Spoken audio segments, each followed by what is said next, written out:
তৌফিক দান করেছেন, আলহামদুলিল্লাহ।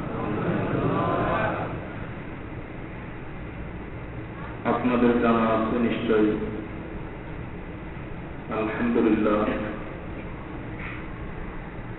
ইসলামের পরিপূর্ণ রূপরেখা আপনাদের সামনে শুরু করার ইচ্ছা নিয়ে মোটামুটি এক দীর্ঘ আলোচনা শুরু করেছি। তার ওই ধারাবাহিকতায় বলেছিলাম ইসলামের অংশ হলো দুটি, একটির সম্পর্ক বিশ্বাসের সাথে আর আরেকটির সম্পর্ক আমলের সাথে, কর্মের সাথে।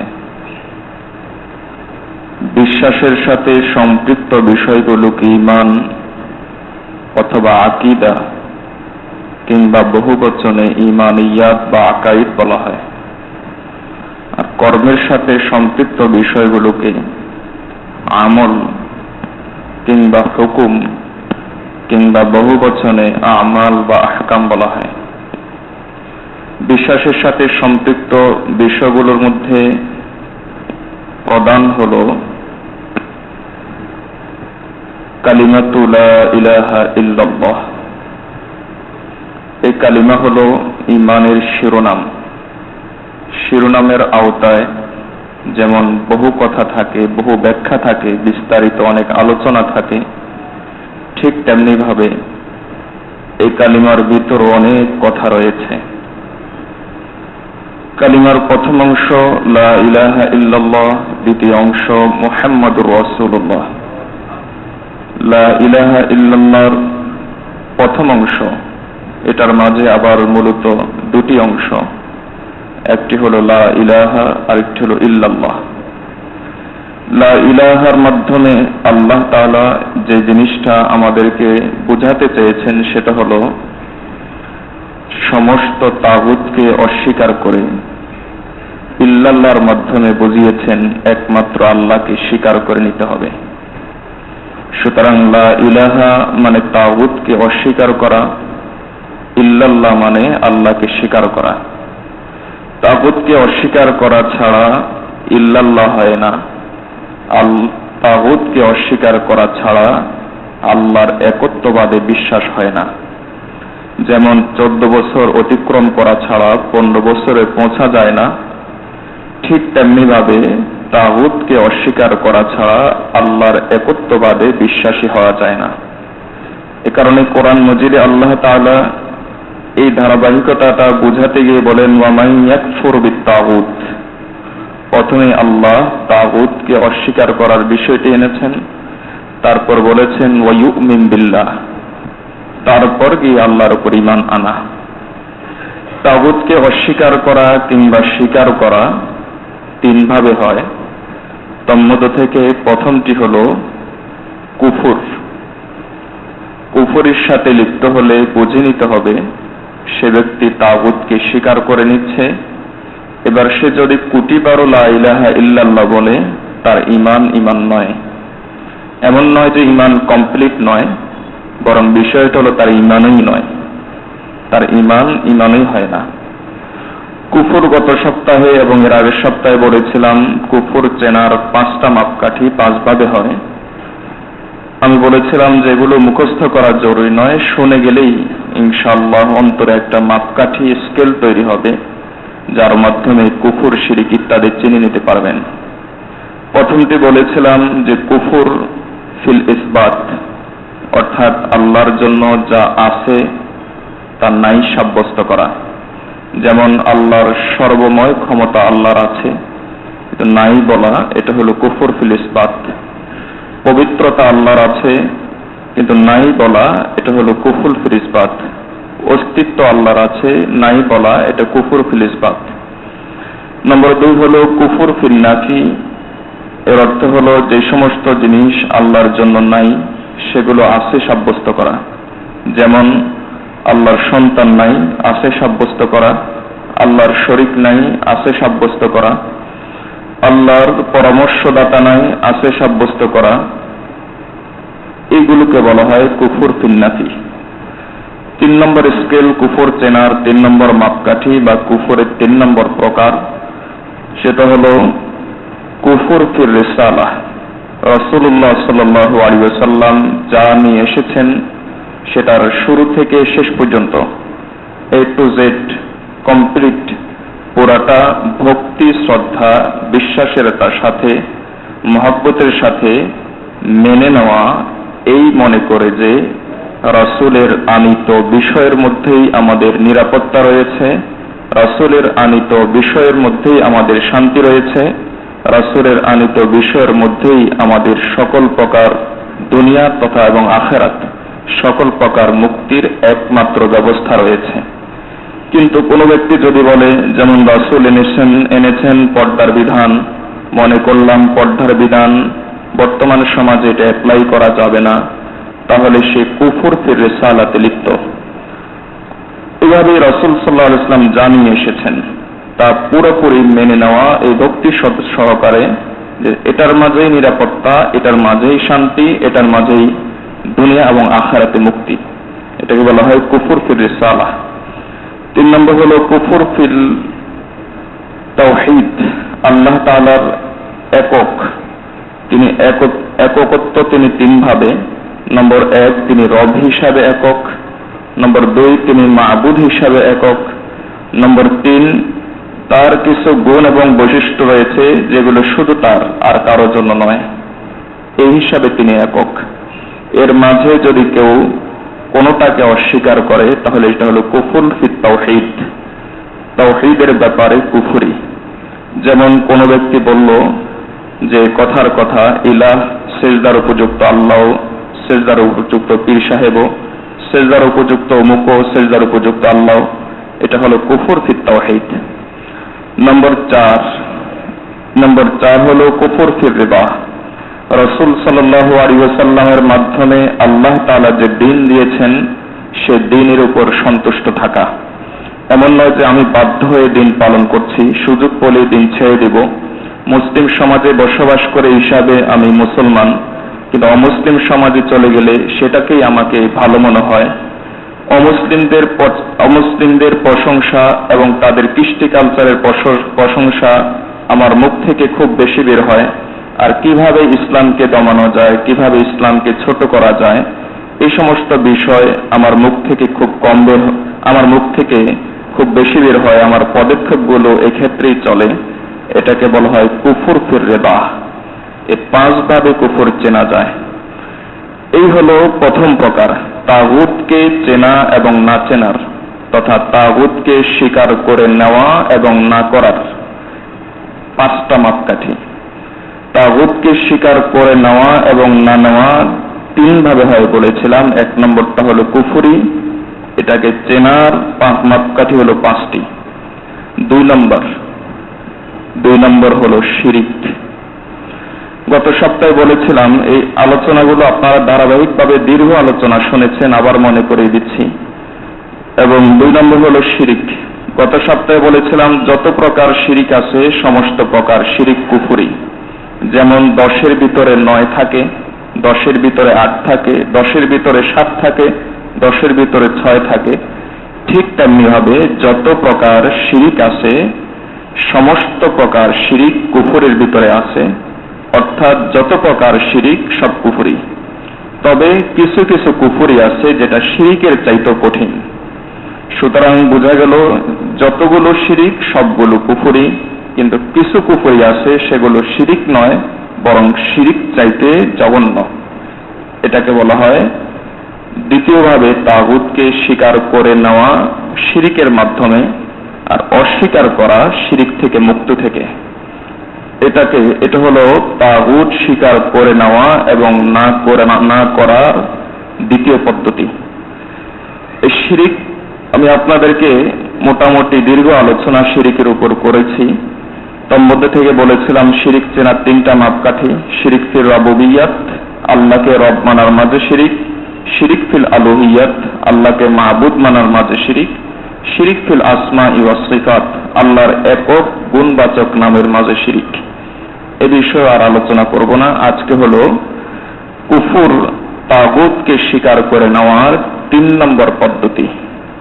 তাগুতকে স্বীকার করে নেওয়া এবং না নেওয়ার 3 নম্বর পদ্ধতি। তাগুতকে স্বীকার করে নেওয়ার 3 নম্বর পদ্ধতির নাম মুনাফিকি। এটাকে আরবিতে বলা হয় নেফাক, বাংলাতে বলা হয়, উর্দুতে বলা হয় মুনাফিকি, আর আরবিতে বলা হয় নেফাক।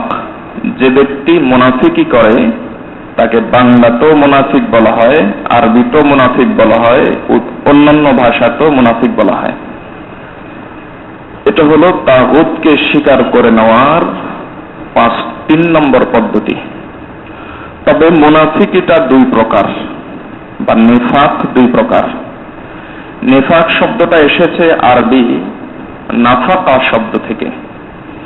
নাফাকা বলা হয় ওই সময়ে যখন ইঁদুর এক গর্ত দিয়ে ঢুকে আরেক গর্ত দিয়ে বের হয়, তখন তাকে বলা হয় নাফাকা, মানে ইঁদুর এক গর্ত দিয়ে ঢুকে আরেক গর্ত দিয়ে বের হয়েছে।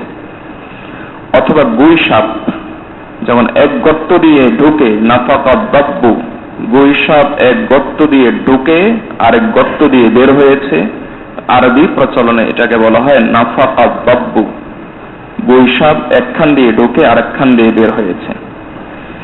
এই শব্দটা থেকে ইসলাম একটা আকীদা বিশ্বাসের সাথে সম্পৃক্ত করে একটা শব্দ উদ্ভাবন করেছে, তার নাম হলো নিফাক। নিফাক এর অর্থ হলো মুনাফিকি। মুনাফিকি ইসলামী পরিভাষায় কাকে বলা হয়?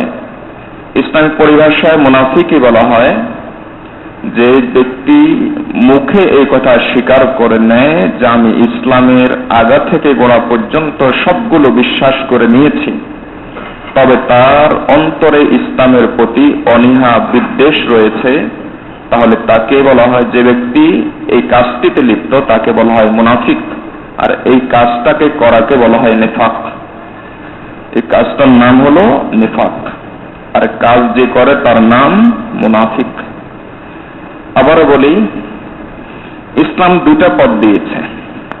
একটা পথ হলো ইসলামের পথ, আর আরেকটা পথ হলো ইসলামের বাইরের পথ। আল্লাহ কোরআন মজিদে পরিষ্কার ভাষায় বলেছেন, ওয়ামান ইয়াবতাগি গায়রাল ইসলামি দীনান, যে ব্যক্তি নিজের জীবন ধারার জন্য, জীবন ব্যবস্থার জন্য, যে ব্যক্তি ইসলাম ছাড়া অন্য কোন পথ, মত, ধর্মকে বেছে নেবে, চাই সেটা মেয়াদ উত্তীর্ণ খ্রিস্ট ধর্ম হোক, অথবা চাই সেটা মেয়াদ উত্তীর্ণ ইহুদি ধর্ম হোক, অথবা বহু খোদায় বিশ্বাসী পৌত্তলিক ধর্ম হোক, হিন্দু ধর্ম হোক, অথবা মানব রচিত কোনো মতবাদ হোক, যে ব্যক্তি ইসলামকে বাদ দিয়ে এই কোনো একটি জিনিসকে, কোনো একটা পথ, মত কিংবা অন্য কোনো ধর্মকে গ্রহণ করবে, আল্লাহ বলেন ফালা ইউকবালা মিনহু, তাহলে সেটা আল্লাহর কাছে গ্রহণযোগ্য হবে না। আল্লাহর কাছে গ্রহণযোগ্য হওয়ার একটাই পথ, সেটা হলো ইসলাম। সুতরাং ইসলামের বাইরে যা কিছু আছে, পবিত্র কোরআনের আলোকে আল্লাহ বলেন সবকিছু হলো বাতিল, আর ইসলাম হলো হক।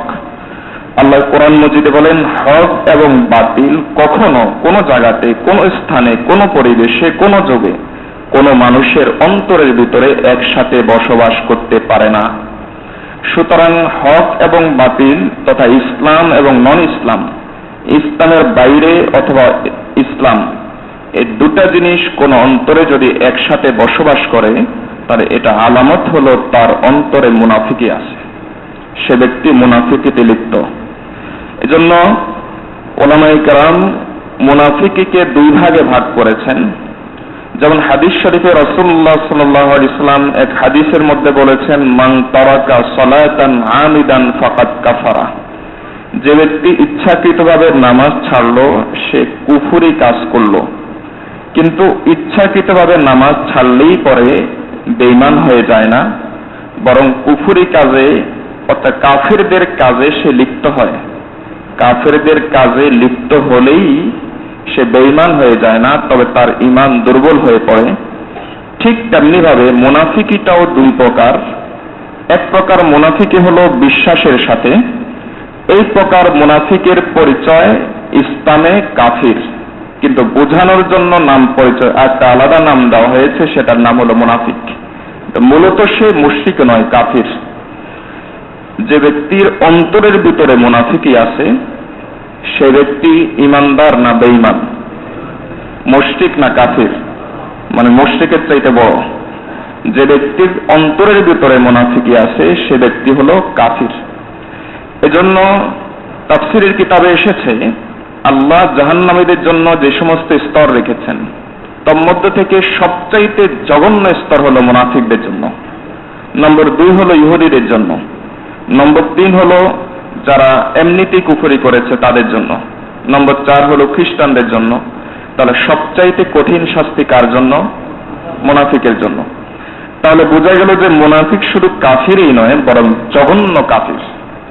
কেন জঘন্য কাফির? কারণ এই লোকটা ইসলাম প্রকাশ করে অন্তর ইসলামের প্রতি বিদ্বেষ রেখে ইসলামের ভিতরে প্রবেশ, ইসলামের মানুষের ভিতরে যেভাবে প্রবেশ করতে পারবে একজন বেঈমান সে এইভাবে সে প্রবেশ করতে পারবে না। একজন বেঈমানকে আমরা জানি কোরআন এবং হাদিসের আলোকে আমরা এটা বুঝে নেই তার অন্তরে ঈমান নাই, সুতরাং তার কৃষ্টি কালচার সভ্যতা সেগুলো ইসলামের দৃষ্টিতে সকলগুলোই অসভ্যতা। কিন্তু একজন মুনাফিক যখন ইসলামের নাম নিয়ে এই অসভ্যতাগুলো ঢুকাতে থাকবে তখন তার উপরের লেভেলের কারণে তখন তার মনে হবে যে সম্ভবত এটা ইসলামে আছে, সম্ভবত এটা ইসলামে আছে। এভাবে ইসলামের নাই যে সমস্ত বিষয় সে সমস্ত বিষয় ইসলামের ভিতরে সহজেই ঢুকিয়ে দিতে পারে। আবার ইসলামের শত্রুদের সাথে সে সহজেই হাত মিলাতে পারে। আবার ইসলামপন্থীদের সাথেও সে হাসি মুখে কথা বলতে পারে। সকল পরিবেশে সে সমানভাবে খাপ খেয়ে যায়। আল্লাহ বলেন ওয়া মাকারু ওয়া মাকারাল্লাহ। তুমি ধোঁকা দিচ্ছ মানুষকে, যে কাফেরদের কাছে যখন যাও তখন বলো আর যে আমরা তো তোমাদের বন্ধু মানুষ, তোমাদের পাঁচাটা গোলাম দালালি করি, দেখো না। আর যখন মুসলমানদের কাছে আসে তখন বলে যে আরে আমরা তো তোমাদের সবচাইতে বেশি বন্ধু, তোমাদের সবকিছুই আমরা দেখাশোনা করি, আমিও মুসলমান তুমিও মুসলমান, অসুবিধা কি? এই যে একটা আল্লাহ কোরআন মজিদে এই বিষয়টাকে বলেন ওয়া মাকারু ওয়া মাকারাল্লাহ, যে তারা আল্লাহকে ধোঁকা দিয়ে থাকে কিন্তু মূলত তারা নিজেদেরকে ধোঁকা দিয়ে থাকে। তারা ধারণা হলো তারা আল্লাহকে ধোঁকা দিয়েছে। কোরআন মজিদে আল্লাহ তাআলা তাদের কিছু চরিত্র উল্লেখ করেছেন। যেমন তাদেরকে যখন বলা হয় লা তুফসিদু ফিল আরদ, এই খবরদার জমিনের মধ্যে বিশৃঙ্খলা, পৃথিবীর বুকে বিশৃঙ্খলা, পৃথিবীর বুকে সন্ত্রাসী কর্মকাণ্ড সৃষ্টি করো না, এটা খুব খারাপ জিনিস। তখন তারা উল্টো ধমক দিয়ে, চোরের মায়ের বড় গলার মতো উল্টো ধমক দিয়ে তারা বলবে যে আরে কি বলো তোমরা, ইন্নামা নাহনু মুসলিহুন, আমরা তো শান্তির কাজ করে যাচ্ছি, আমরা তো শান্তির কাজ করে যাচ্ছি, শান্তি কায়েম করার জন্য আমাদের সকল কর্মকাণ্ড। অথচ তারা সন্ত্রাসী কর্মকাণ্ড, বিশৃঙ্খলাতে ইত্যাদিতে লিপ্ত। কিন্তু যখন তাদেরকে বলা হয় কেন এগুলো করো, তখন বলে না আমরা তো এমন কোনো কাজ করি না, বরং তোমাদের জন্যই তো, তোমাদের উপকারের জন্যই তো এই কাজগুলো করি। ইন্নামা নাহনু মুসলিহুন। আল্লাহ কোরআন মজিদে বলেন যে আল্লাহকে নিয়ে ঠাট্টা করছো, মনে করো যে আল্লাহ বোঝে না, আল্লাহ সবকিছুই বোঝেন। এজন্য উলামায়ে কেরাম লিখেছেন যে মুনাফিকি এমন এক জিনিস যেটা কোনো মুসলমান যতক্ষণ পর্যন্ত বাহ্যিক দৃষ্টিকোণে মুসলিম হিসাবে দাবি করবে ততক্ষণ পর্যন্ত ওই মুসলমানকে মুনাফিক হিসাবে গালি দেওয়া যাবে না। এর কারণ কি? কারণ তার অন্তরের ভিতরে বিদ্বেষগুলো যে লুকায়িত আছে, অন্তরের বিষয়গুলো দেখার মতো যোগ্যতা আপনার মাঝে নাই। প্রকৃত মুনাফিক তথা যারা কাফিরের স্তরের চাইতেও জঘন্য, তাদের পরিচয় জানার একটাই পদ্ধতি ছিল, সেটা হলো আল্লাহ ওয়াহির মাধ্যমে জানিয়ে দিবেন। ওয়াহির ধারাবাহিকতা যখন বন্ধ হয়ে গিয়েছে তখন একজন মুসলমানকে যতক্ষণ পর্যন্ত সে মুসলিম দাবি করবে ততক্ষণ পর্যন্ত মুনাফিক হিসাবে বলার কোনো অবকাশ নাই, কারণ এটা অন্তরের জিনিস।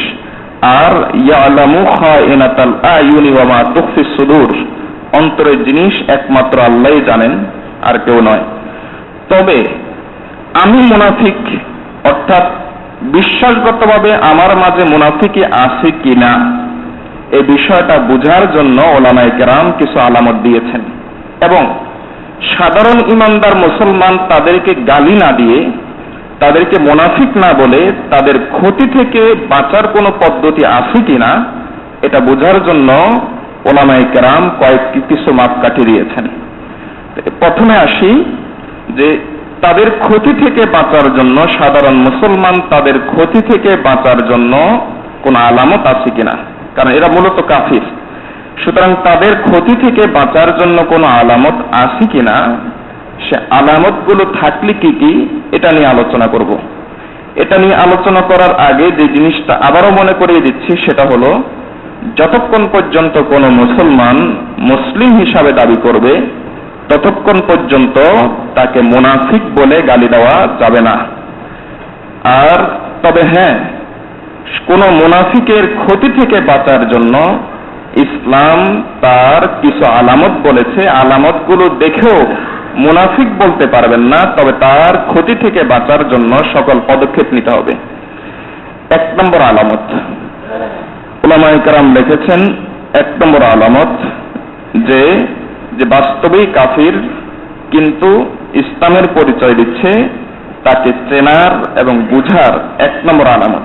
চিনবেন বুঝবেন তো বলা যাবে না, এটা হলো এমন এক বিষয়, চিনবেন বুঝবেন কিন্তু আপনি তাকে গালি দিতে পারবেন না।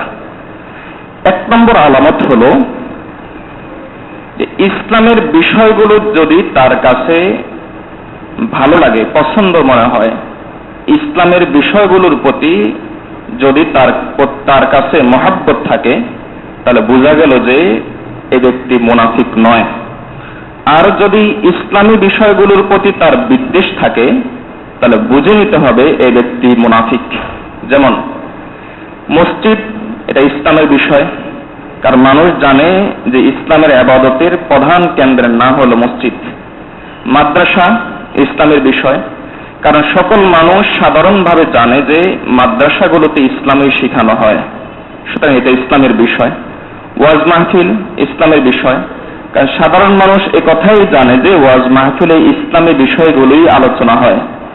আলেম ওলামা ইসলামের সরবরাজ, অর্থাৎ ইসলামের সবকিছু দেখাশোনা করার দায়িত্ব আল্লাহ তাআলা তাদের উপর রেখেছেন। রাসূল সাল্লাল্লাহু আলাইহি ওয়াসাল্লাম ইন্নামাল উলামা ওয়ারাসাতুল আম্বিয়া, আলেমগণ নবীদের ওয়ারিস, এই কথার মাধ্যমে একটা রাইট, একটা অধিকার তাদেরকে দিয়ে দিয়েছেন। ইসলামের উপর কোনো আঘাত আসলে তারা বলবে, ইসলামের পক্ষে তারা কথা বলবে, এবং ইসলামের বিপক্ষে কোনো কেউ কথা বললে তাদেরকেও মানুষের কাছে পরিচয় করিয়ে দিবে।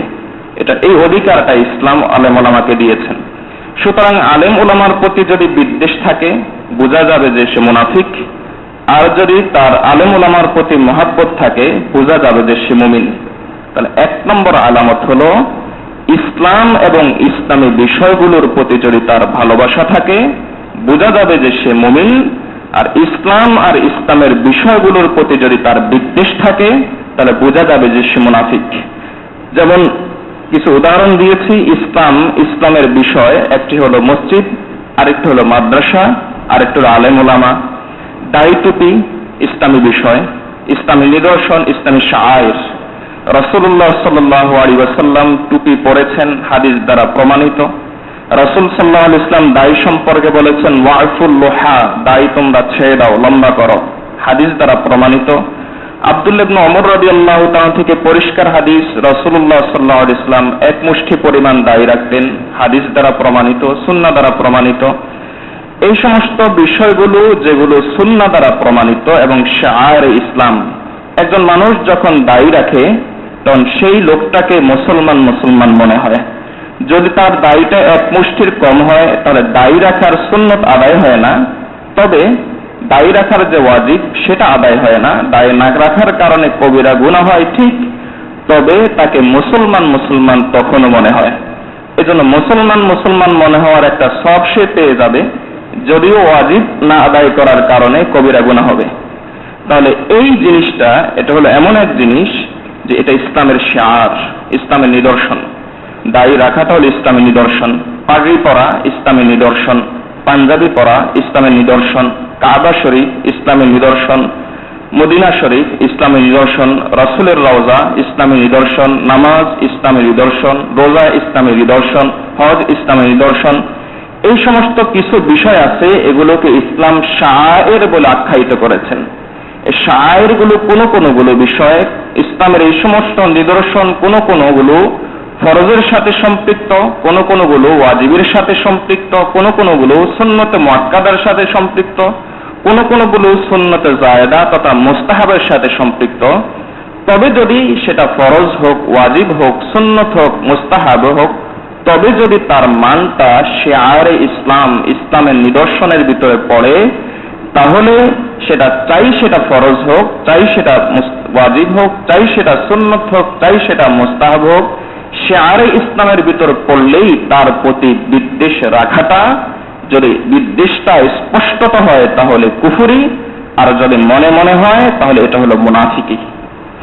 এর নাম হলো মুনাফিকি। সুতরাং কোন ব্যক্তির কথায়, আচার আচরণে, চাল চলনে যদি মনে হয় যে তার এই সমস্ত বিষয়ের প্রতি বিদ্বেষ আছে, তাহলে বুঝে নিতে হবে সে লোকটা যদিও সে 1 কোটি বার কালিমা পড়ে, কিন্তু সে ইসলামের শত্রুদের অত্যন্ত ভালোবাসার পাত্র, এবং ইসলামের শত্রুদের সে গোলাম। মূলত সে মুখে দাবি করলো, মুখে দাবি করার কারণে আমরা তাকে মুনাফিক বলতে পারি না। মুখে দাবি করার কারণে ইসলাম একটা সীমারেখা বেঁধে দিয়েছে, তাই আমরা তাকে কাফের বলতে পারি না। মুখে দাবি করার কারণে ইসলাম একটা সীমারেখা বেঁধে দিয়েছে, তাই আমরা তাকে মুনাফিক বলতে পারি না। কিন্তু তার এই ক্ষতিকর অবস্থানগুলো আমাদের অজানা নয়, স্পষ্ট বিদায়। সুতরাং তার ক্ষতিকর বিষয়গুলো থেকেও বেঁচে থাকা ঈমানদারের জন্য ওয়াজিব। এই জিনিসগুলো 1 নম্বর আলামত, সেটা হলো যদি ইসলাম এবং ইসলামের বিষয়গুলোর প্রতি বিদ্বেষ থাকে, তাহলে বুঝে নিতে হবে তার অন্তরে মুনাফিকি আছে। আর যদি মহাব্বত থাকে, তাহলে বুঝে নিতে হবে তার অন্তরে ঈমান আছে। 1 নম্বর আলামত। মুনাফিক এবং মুনাফিকদের কর্মকাণ্ড থেকে এবং ক্ষতির বিষয়গুলো থেকে বেঁচে থাকার জন্য আরো কিছু পদ্ধতি উলামায়ে কেরাম দিয়েছেন, লিখেছেন। সেই সমস্তগুলো নিয়ে ইনশাআল্লাহ আল্লাহ তাআলা তৌফিক দান করলে আগামী সপ্তাহে আলোচনা করব। আল্লাহ তাআলা আমাদের প্রত্যেককে ইসলামের উপর জীবিত থাকার তৌফিক দান করুন, ইসলামের উপর মরার তৌফিক দান করুন। যারা সুন্নাত পড়েন না, সুন্নাত পড়ুন।